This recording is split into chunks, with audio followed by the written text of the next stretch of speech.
The subcommittees will come back to order. Thank you so much for your flexibility. Appreciate you coming here. The chair recognizes the gentleman from Wisconsin, Mr. Grothman, for 5 minutes. Thanks. Mr. Hurd, I'd like to ask you a couple of questions. Your annual financial report stated recovery audits to recapture improper payments would not be cost-effective. How did you decide to exclude these audits from your payment recapture program? It would seem to be fairly obvious you'd want to use them. Do you have a comment on that? A few years ago, Congressman Grothman, we did actually, the department actually used a recovery audit, attempted a recovery audit, and we eventually, the department abandoned it because it was finding so little. It was focused on the contract management or contract management activities. When there are overpayments, give me a typical example of an overpayment. How is an overpayment made? Give me a... Overpayments might occur in, let's say, the loan consolidation process. So, when I say I want to consolidate my loans, I'm going to consolidate them on the 10th of March. Mm-hmm. If I end up consolidating on the 12th of March, then I will have, I might have gotten that back, but if I don't consolidate on the exact day, that could result in an overpayment or an underpayment based on the timing of when the actual consolidation occurred. Well, we're talking about $120 million a year. I would think that's a relatively small amount. When I look at this graph here that says $120 million a year in overpayments, give me a typical example of how you work your way up to $120 million. Or Mrs. Tai, you can weigh in if the answer is not satisfactory. Most of the overpayments, the most significant root cause for overpayments is actually issues around eligibility. That could be misreported income on the FAFSA or misreported data on the FAFSA. That's usually probably the most impactful or the biggest root cause for improper payments. And right now, by the way, Ms. Tai, do you agree with that, or do you have anything to add? I'm sorry, excuse me. Do you agree with that, or do you have anything to add? No, well, I agree that that the largest, or one of the two largest drivers of improper payments for federal student aid is eligibility issues, misreported income. And that's why we made a recommendation that they needed to include information related to that in the improper payments calculation. Do you ever catch people who are getting, two different forms of aid? You're not supposed to get them both at the same time. Is that ever a problem? Well, we catch people getting all sorts of aid they shouldn't be getting. That's been looking at issues like our fraud rings, where people are getting Pell Grants and student and direct loan disbursements that they are not entitled to, has been an active part of our criminal caseload. You ever convict anybody? Yes, we do. What happens to them? Well, they go to jail. Oh, wow. Okay. And sometimes pay the money back. Okay. Good. I notice here, it varies from year to year, but usually the amount paid back from the amount identified is, not that great. I mean, one year we did better, but it seems a lot of times, most recently, it's under 20%. You want to comment on that? I mean, is there a way you can dial that up a little bit, or what's your opinion on that? Getting less than 20% of what we identify, and I assume we identify only a fraction of what's done. I think you're referring to the $120 million in the AFR of assessed liability. Is that, if that's true, then these are actual improper payments we identified during our program reviews, our compliance audits, or the IG's audits. We will assess a liability to whomever the bad actor, or the individual or school in some cases that is due to pay us back, and then we'll collect on that. Is it usually the school or the student? Probably usually the student, huh? I don't have the data. Or sometimes the school? Sometimes the school, too, is at fault, huh? There are times when I better let the Inspector General speak to school. Well, we do audits sometimes on compliance with the Title IV requirements, and we do see schools that may not be complying with the regulations properly, dispersing money properly, or returning the money properly, and that incurs a liability to the department. Okay. And I'll go back. The most recent year here, you say identified 119 million, recovered 20 million, 17% recovery rate. Do you just want to comment on that? I mean, you're just dealing with young people who don't have money. What do you do to put a lien on them, or what's going on there? It's treated as a receivable, and we will employ many tools to collect, and it will. That's how much has been recovered thus far, is another way to look at it, too. So we will employ a number of Treasury alternatives, would be Treasury offset against their any payments that are coming out of Treasury. That could be IRS tax refunds, things like that. We will employ administrative wage garnishment, other tools, mostly through Treasury, to collect on that money. Okay, thank you very much. I thank the gentleman. The chair recognizes himself for a series of questions. So, Ms. Ty, let me come back to you. You had talked about how people need to be prosecuted earlier, in terms of when we find these things. I mean, how do we go about this? I mean, have we prosecuted many? Well, I mean, we have prosecutions all the time. I mean, we have right now about over 250 active criminal investigations. Right. About 60% of those relate to the federal student aid operations and programs. I think that we certainly see, the big areas for us within that. The fraud rings, we talked about that, and we do see prosecutions. But sometimes the dollar levels on those don't justify me spending the resources. So we end up referring those to the federal student aid to take administrative action. But we do see prosecutions. So do they take the appropriate action? I know that they have been following up on some. I would, I'm On a not. scale of 1 to 10, with 10 being the most appropriate, how would you rate their action? Well, I think I'd have to give a different scale because I'm not sure what they're doing with our referrals, and I Well, think it's since we're something we talking need about to sit down with. education, if you're going to talk about education, give them a letter grade, A through F.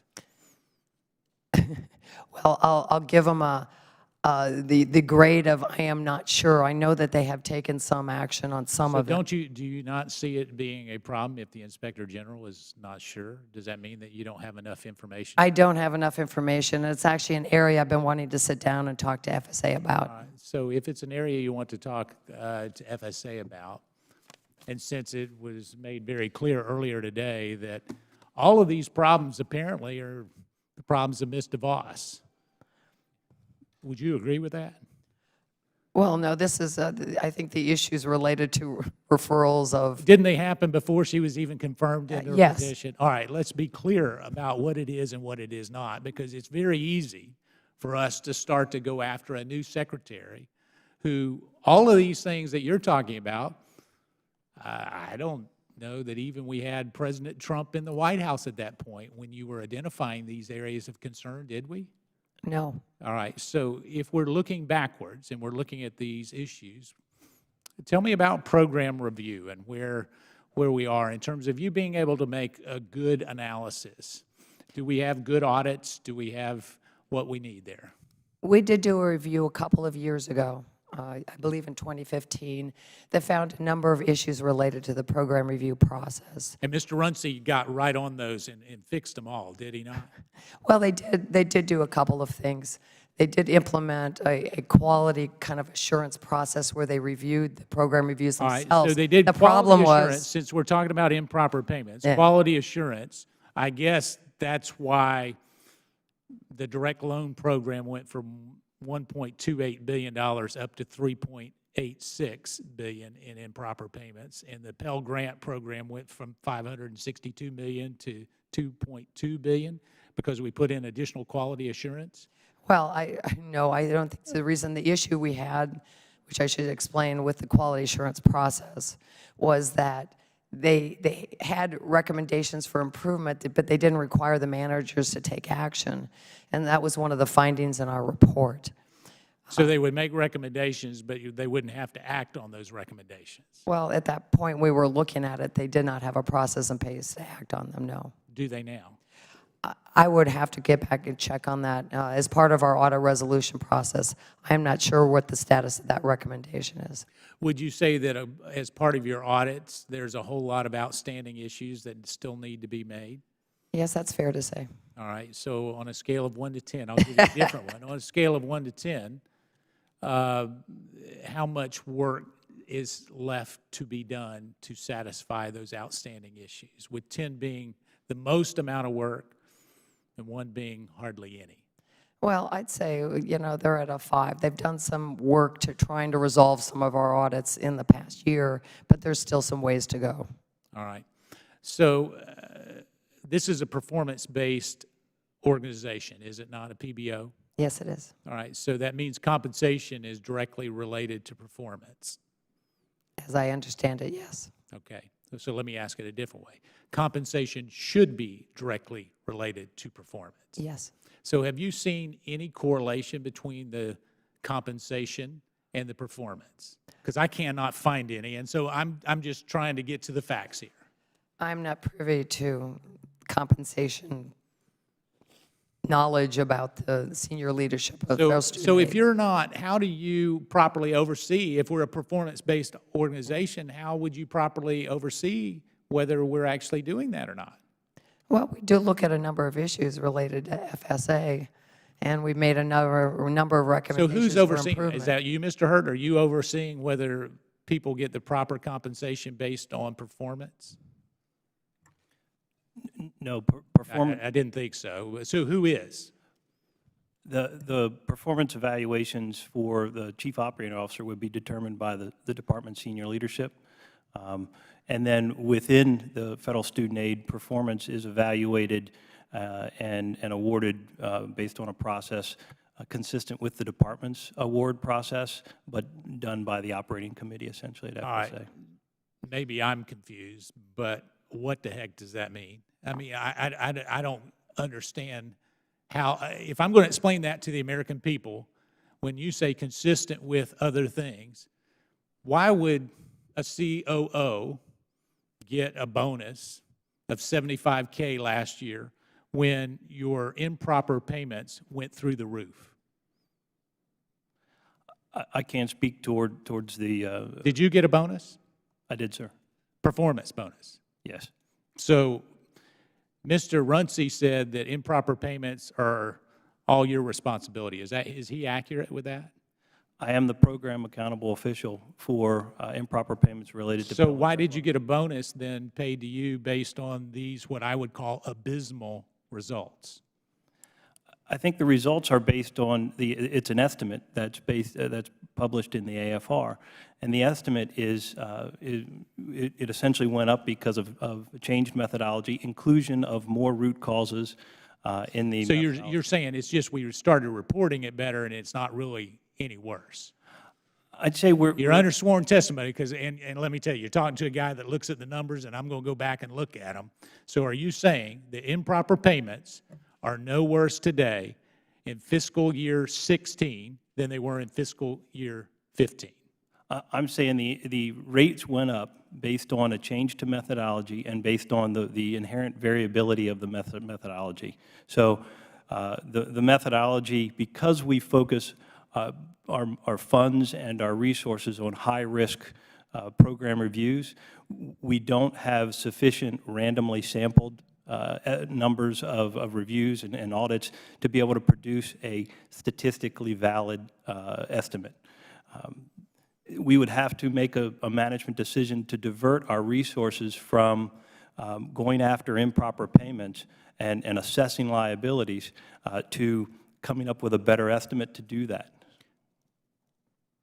So what you're saying is you'd have to take time to figure out how to measure if you're doing a good job or not. We'd have to take money away from finding improper payments to be able to produce a better estimate. All right. And so would you say that having 7.85% of improper payments in the Pell Grant program is a good job? I say 7.85% improper payment rate, anything above 0 is something we should be striving to bring down. Great answer to a question I didn't ask. I'm asking you, is 7.85 improper payment rate a good job, Mr. Hurt? The blended rate, if you look at both Pell and direct loan, was 4.85. And so are you saying 4.85 is good? 4.85 compared to the industry estimates they lose about 5% to fraud, which is a much narrower What industry? private industry. So the American certified Mr. fraud Hurt, exam. let me just tell you, I told you I would try to go easy on you, and I am going to go easy on you, but you're going to have to answer my question. Are you willing to answer my question? Yes, sir. All right. Is 7.85 a good number or a bad number? Yes or no? Just tell me what it is, good or bad. It's a number we need to address for sure.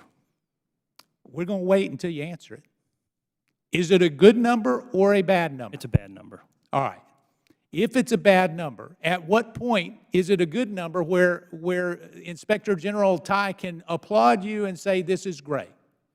The only way to produce a statistically accurate number is to divert our resources from finding improper payments and bringing down the real amount of improper payments to producing a more valid estimate.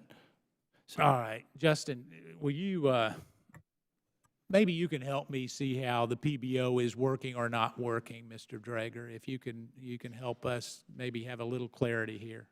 So from our perspective, Mr. Palmer asked earlier about the metrics that FSA did not meet when it laid out its strategic objectives. And I would say the answer is pretty simple. The objectives they did not meet, at least 2 of the 3, were focused solely on customer service and stakeholder engagement. And so I think one of the underlying issues with a performance-based organization, and FSA was the first performance-based organization in 1998, we benchmarked other performance-based organizations that have been created since then, and they have a unique quality that is just lacking at FSA, which are a specific oversight board. And if you're going to give a federal agency private sector flexibility, then some of the private sector oversight needs to be there. And when you look at the other federal PBOs, they have that in place. So I think it's a lot easier when you have a board in place that's helping align your strategic objectives to overall strategy to determine whether you're successful or not. So what's wrong with what he said, Mr. Hurt? FSA currently has oversight from many oversight bodies. Apparently not enough, but go ahead. We have oversight from the Department Senior Management, from Office of Management and Budget, from Domestic Policy Council, from the Inspector General, from multiple congressional oversight committees. So adding another layer of oversight would actually further, it would further confuse the oversight picture relative to private companies. Mr. Hurt, let me be clear. We're going to get to the bottom of this, and we're going to get it right. The American taxpayer, and quite frankly, students all across this country deserve to get it right. And you know, you're sitting here today, and Mr. Drager just pointed out some things, and I think there's 2 customer service matrix that are out there, and you're failing on both of them. So I mean, when we really look at it, so your sworn testimony here today is that these abysmal reviews and the fact that you're not doing enough about improper payments are all a result of too much oversight? No. Well, I mean, that's kind of where you were going. You said you got all this oversight, and so are you suggesting that we just need to pull back on a little bit of oversight so that improper payments go down? No, Chairman Meadows. My statement was in response to, do we need another oversight board? That was the question I was answering. All right, so at what point do you find Mr. Drager's constituency satisfied from a customer service point of view? I mean, does it matter whether they're satisfied from a customer service point of view? It matters that our partners in delivering financial aid to our student and borrower customers and taxpayer customers. So his constituency would give you what kind of a grade? I believe actually that was one of our failing metrics. Out of 3 was easy. So he gave you an F? It's a number-based, it wasn't necessarily an F, it was a number-based metric, sir. Okay, was it below 60? Specifically, it was, our goal was to have a 74.3 to 77.3 ease of doing business, and we received a 72.3. Okay, so a C minus, depending on which grade scale you get to. So how are you going to get it up to where it needs to be? We have numerous ways to interact with our consumer advocacy groups and our schools. A great example is the FAFSA advisory board that every year we're doing. So you're saying that that interrelationship is going pretty well? I'm saying we have mechanisms to continue and then improve upon our relationship. Okay. So, Mr. Drager, would you say that the program reviews are going well, or do you consider those adversarial? We asked our members that question a year ago in a survey. We received 1,000 institutional responses. Of those who had had a program review in the last 5 years, 30% had reported that from the time they had their program review, they did not have a final report in hand 12 months later. So if the goal is to correct improper payments, but these just continue to hang out there, schools feel like they're under tremendous pressure with this perpetually hanging axe over institutional eligibility. We asked our members also in one word to describe their relationship with the Department of Education at the time, and I know that this wasn't under Mr. Hurt's leadership, but the words most cited were adversarial. Adversarial, complicated, and 90% of the words that they provided were negative, not positive. And again, not under Mr. Hurt's leadership, but I do want to point out that since that hearing in November 2015. I was here. Mr. Runcie refused to take meetings with myself or my board of directors, who are acting financial aid administrators. Hold on. You're saying that he left a hearing where he said that he was willing to address this and that he has refused to take any meetings with you. Is that your sworn testimony? While the career staff at FSA have continued to enter dialogues, the Secretary's office in both administrations continued dialogue. The Undersecretary's office continued dialogue. We specifically requested meetings with the Chief Operating Officer, which well, I appreciate you sharing that because, Mr. Hurt, this is only partially on your watch. And I talked to Secretary DeVos yesterday because I was real concerned about students and making sure that students have what they need. Because really, that's what this is all about. You don't even exist if we're not providing the kind of service to students that they deserve. And really, you're having to come here in the last 24 hours with very little notice is a disservice to you. It's a disservice to those students. And what I guess is more appalling to me is that Mr. Runcie decided to not come back, has not met with Mr. Drager when you have secretaries of both administrations willing to do that, and then wants to avoid follow-up questions, some of which I know I asked personally of him back in November of 2015, some of which Inspector General Tai has identified over and over and over again, and for him to suggest that it's all your fault or all Secretary DeVos's fault, you can't agree with that statement, do you? That it's all your fault or Secretary DeVos's fault?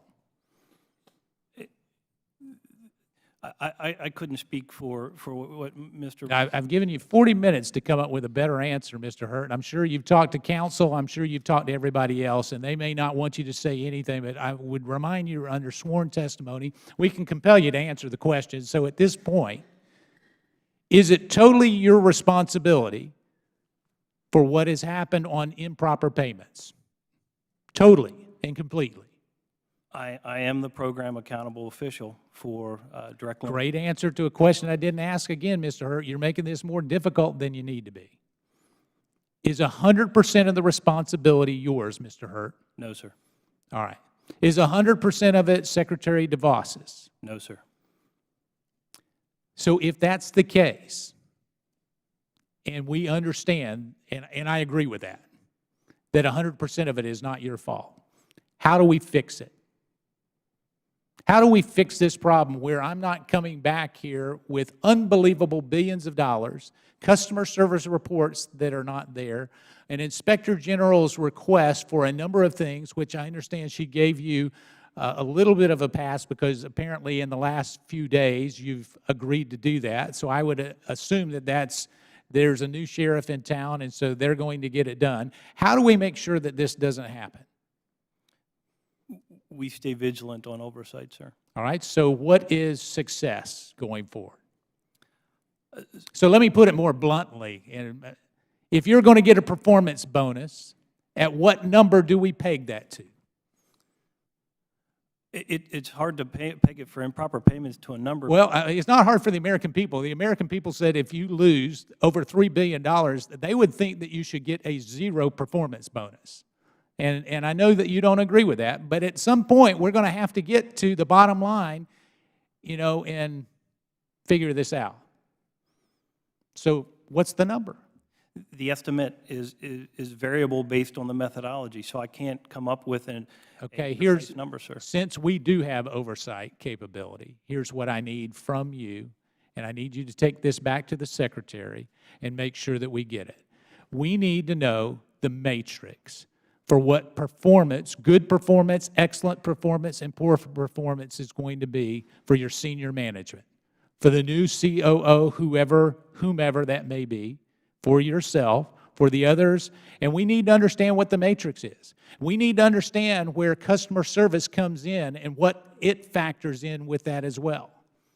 And if I ever hear about government officials not being willing to meet with key stakeholders because they're too busy collecting their check, you know, there was a song in the 70s. I'm dating myself. But it seems like that Mr. Runcie could be singing a song, "Take the Money and Run," because that's what he's done, and that's what the American taxpayers have seen it as, is an irresponsible way to hold government accountable for their actions. Now, I'm not asking you to comment on that, but here's what I am asking you to do. We need to know when you're going to get the Inspector General's recommendations done, a time frame, a specific time frame on what you're going to accomplish and how you're going to accomplish it. What's a reasonable amount of time to get that plan back to this committee? I think there's a specific amount of time for us to develop our corrective action. I think that's coming due within a few months. That's with her. I'm saying a plan of action to this committee. Is 45 days enough to get a plan of action on how you're going to address that back to this committee? Yes, sir. All right, I see heads nodding in the back. I don't want to make a request that is too difficult, okay? All right, so we're going to do that. The other part of that is that, and I don't think you're going to get much resistance on this, we need to know what the performance matrix are and how we know when we're doing a great job, a good job, a mediocre job, and a poor job. And we need to make sure that compensation, since it's a PBO, is tied to that. And then lastly, I want to see how you pull in some of the comments. The next time, I don't want to have 90% of the comments coming back negative. You don't either, do you, Mr. Hurt? No, sir. I didn't think so. All right. So, Inspector General Ty, I'm going to close with this. I need you to help prioritize the recommendations you've made in terms of those open issues that are there from previous reports. It is critically important that we communicate those at the very top level with the Secretary and those that are going to implement it. Any change of administration, there can be a drop of a baton, so to speak. I don't want that to happen, so I'm asking you if you would get that to this committee as well. Yes, we will. And is 45 days enough for you? Yes, it is. Okay. We will do that and go there. Lastly, as I think it's appropriate for me to say, Mr. Hurt, I'm not blaming you for this, but you are partially responsible. And in doing that, I'm going to be myopically focused on results. All right? My favorite quote is no matter how beautiful the strategy, we must occasionally look at the results. So I don't want to hear about the great plan. I want to see about the results, because I don't want to have another hearing like this. Or if we have another hearing, I want us to be talking about and celebrating the successes that we have. Does that make sense to all of you? Do you think we can do that? Do I have your commitment to work diligently to do that? Yes. Let the record reflect that all witnesses answered in the affirmative. That being said, thank you so much. The committee stands adjourned.